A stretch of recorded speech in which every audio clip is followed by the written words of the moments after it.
is also for motocross. Yeah, they'll just make more trails to that 600 acres. Where's that? Kind of landlocked around the existing trails now.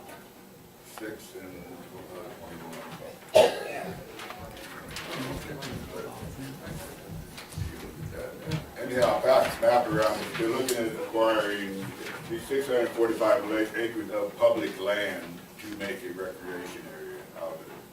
To add with what they have already done.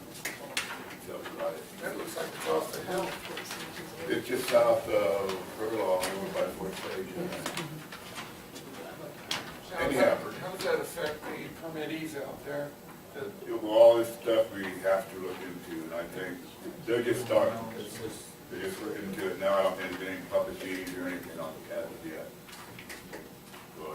So we're trying to get these people to come to the coordination committee when they get the idea of, like, on the sofas, you know, projects that are going to be coming out, instead of us hearing about it at the end of the process. For this public comment, we're trying to get them to let us know at the top of the progress, at the top of the process. So we know at the coordination committee in the county has something to say more about, you know, what they're going to make available for public comment. We're trying to get into the top, and that's the idea of coordination. Anyhow, and then my discretionary funds, I want 500 to go to the Richmond Community Association.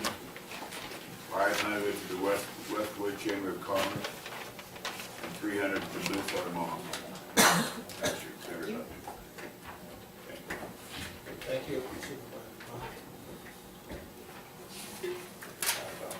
If you don't mind, I'll just go tail onto a box. Yeah. Thanks for the report there. There's a lot to say about it. Yeah, it was basically a 2.5 hour meeting, so. It was.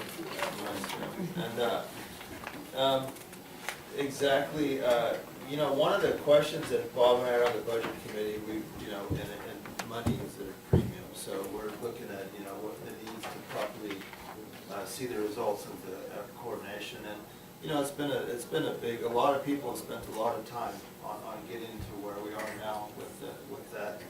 And but we do ask ourselves in the budget meeting, you know, what sort of return on our dollars would we get off this? So that was one of the questions that came up, and I asked Sean. He's busy putting together a list. He said there's 10 or 11 projects, and the amount of monies that go into the county treasury as a result of their coordination efforts, I forget the number he said, but it's in several millions. And so we said we look forward to getting that list of their successes to share with the budget committee. And then one of the land sales that they were successful in halting was a piece of property that a private gentleman was going to sell the fish and game, and the county, the coordination, I guess it was a private landowner that was trying to sell it unsuccessfully, so they were going to, Fish and Game was going to tie it up, and so that didn't go through. Anyhow, private party ended up selling it later for $8 million. So basically the result of that was there's $8 million still on their county tax rolls. It would have otherwise just been fish and game land. It would have, would have been on one of those pill papers that the state pays, IOU. So that was, those kind of things. Those are the kind of successes that could be had. And it's interesting that, the Congress really, they identified the need for the power of coordination. And obviously for, a decade or so, the counties didn't really take Congress up on it, But now, MODOC, they seem to be, the strongest in this. And I think it's going to go, it's going to eventually be, it really can be a successful tool if done properly, and we're on our way to doing it, properly. We've come a long way, but it does need that point person. And ordinarily, a guy like Sean may not be available, but I think just from circumstances that are happening in MoDOT, but they're also in their budget, they're looking at entertaining a shared arrangement like we've done before with ag commissioners and air pollution, so. They're using Title III money right now Yeah. to help on salary. So it just may be a good opportunity, and the timing might be right for us to look at that and also weigh it off against the potential for revenues going into Ken Bunch's office there. And which you'll be happy with, you know, spend a little bit and get a whole bunch back, hopefully. So, yeah, and the 640 acres that Bob mentioned, it's sort of like a private landlocked by existing trails, so we're kind of enhanced the trail riding, the OHV opportunities there, so anyhow, that's what I have. Thanks, Bob. Supervisor Chapman? Just one thing, I attended yesterday the PSA 2 meeting in Vernon, and along with Kay White, and I was struggling through some, management and budget type issues, and we'll be having another meeting in July, hopefully to wrap up the direction in which that agency is going. A couple months ago, Terry Gabriel was hired or given the full-time permanent executive director's position. She's been the assistant director for several years and been the acting director for the last year or so. And so anyway, it's a matter of trying to get things synchronized with her in terms of how the agency will be operating in the 5 county areas. So we'll keep the board posted on how that is developing. And maybe at one of these future meetings, Tom will be free enough to be able to attend. It's unfortunate it's on a Monday that kind of conflicts with his schedule. But, Okay, thank you. Supervisor Albo? Yeah, thank you, Mr. Chairman. Last Tuesday, I went to the Fair Board. They had their Fair Board meeting, and things are going well. It's getting close to fair time. They've had some online ticket sales. They're going pretty well so far. But anyway, so that's coming up, so they're busy ramping up for that. On June the 25th to the 27th, the Golden State Star Party, they're going to be up at Aden with all their telescopes looking at the stars. And I forget what night public night is, but I think I want to say it's the 27th. So encouraging to go to that. I attended the RCRC meeting. It was in Nevada City. That's the home county of the chair. That's where it was at. Had a bunch of interesting topics. The state, they're not going to be doing any funding for the PILT, for the Williamson Act, or any additional funding for the fairs. So anyway, that's kind of where they're at. They are looking at the Veteran Services will get a, what's that? Veteran Services could get a 1-year uptick this year in their funding. There probably won't be any increases in the Medi-Cal reimbursement increases. Let's see, what else? They're looking at getting some more jail funding, but it's going to be in the non-custodial arena. So like if you're going to build a new jail or something, there might be some money for that.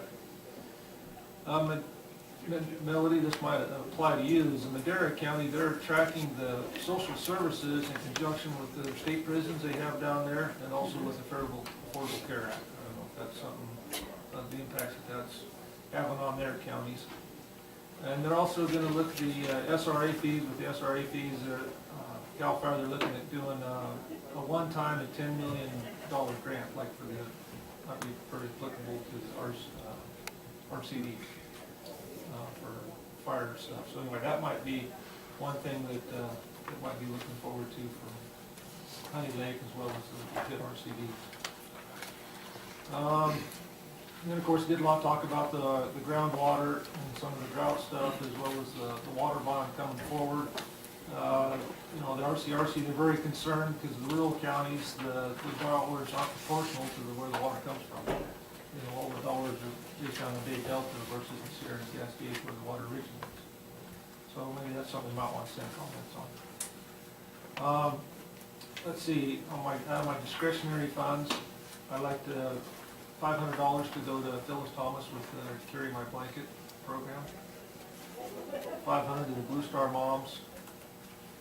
$500 to the Susanville Library. And then the balance to the Big Valley Recreational District. And that concludes my, and then, Bob, do you mind, or Larry, or one of you call Les Bob from Shasta County, who's curious on the road situation, the portion of Lassen County, all we're working with. Les Ball, He's the chairman of the Shasta County Board. yes, that's kind of board supervisors. We just did the Bernie yesterday. Did the same thing about roads. What food is he on? What road is he talking? The roads of the Lassen National Forest, because Oh. we have a portion of it. All right, thank you. Mr. Chairman, I did forget about my discretionary funds. Too I would late. like to distribute late. those. Too late? Too late. There you go. Thanks.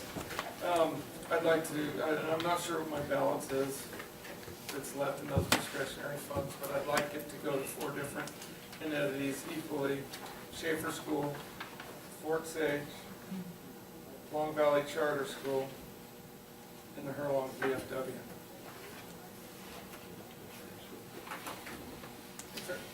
Am I missing one? A question about whether you can give discretionary monies to a charter school.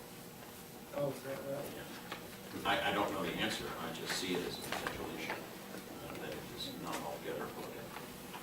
Okay. I just don't know the answer at this point. Okay, no problem. And if that's the case, then we just split it 3 ways. Okay. Okay. You got an answer pretty soon. Okay, thank you, Tom. All righty, so, next we have our 10 o'clock Excuse me, I didn't for D1. You have to choose Oh, for sorry. D1, Excuse for me? public comment. You have a public comment for D1?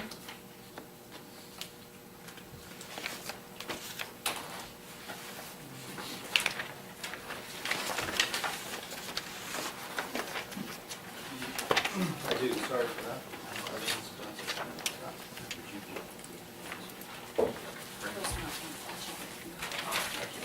The D1 is always unagendized reports by board members, and it usually tends to be the previous week. I don't think you're limited to that, just previous week. If you forget something, you can do 3 weeks ago, a month ago. But County Health has been asked to address you on this agenda item to name just one thing that you have done for your district that stands out in your mind in the last 12 months. And I know that doesn't, you don't have 12 months, but in the past year, if you would each state what stands out to you, just one thing that you've done for your district. Okay, next is the 10 o'clock recognition committee, then we have the 10:15 public works, but we've sort of blown through the recess. So we'll take a quick recess.